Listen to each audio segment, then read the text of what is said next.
اعوذ باللہ من الشیطان الرجیم، میں اللہ تعالی کی پناہ میں آتا ہوں شیطان مردود سے۔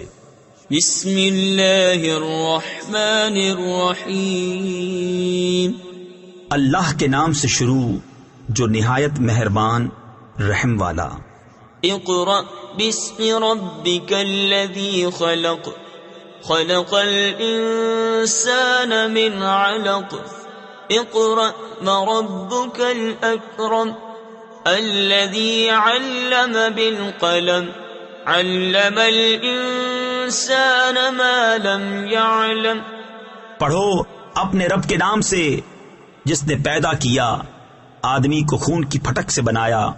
پڑھو اور تمہارا رب ہی سب سے بڑا کریم، جس نے قلم سے لکھنا سکھایا، آدمی کو سکھایا جو نہ جانتا تھا۔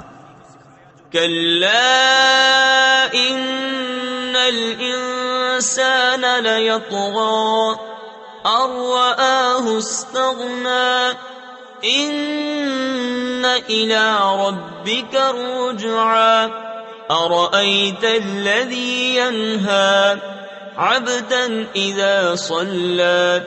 ہاں بے شک آدمی سرکشی کرتا ہے اس پر کہ اپنے آپ کو غنی سمجھ لیا، بے شک تمہارے رب ہی کی طرف پھرنا ہے۔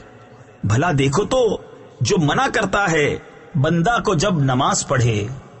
ارأیت ان کان علی الہدی او امر بالتقوی، ارأیت ان کذب وتولی، الم یعلم بان اللہ یری۔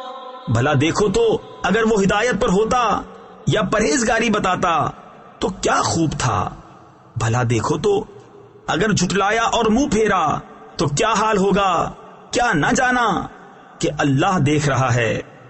کلا لئن لم ينتہ لنسفعا بالناصیہ، ناصیۃ کاذبۃ خاطئہ، فلیدع نادیہ، سندع الزبانیہ، کلا لا تطعہ واسجد واقترب۔ ہاں اگر باز نہ آیا تو ہم ضرور پیشانی کے بال پکڑ کر کھینچیں گے۔ کیسی پیشانی جھوٹی خطا کار۔ اب پکارے اپنی مجلس کو، ابھی ہم سپاہیوں کو بلاتے ہیں۔ ہاں اس کی نہ سنو اور سجدہ کرو اور ہم سے قریب ہو جاؤ۔ صدق اللہ العظیم۔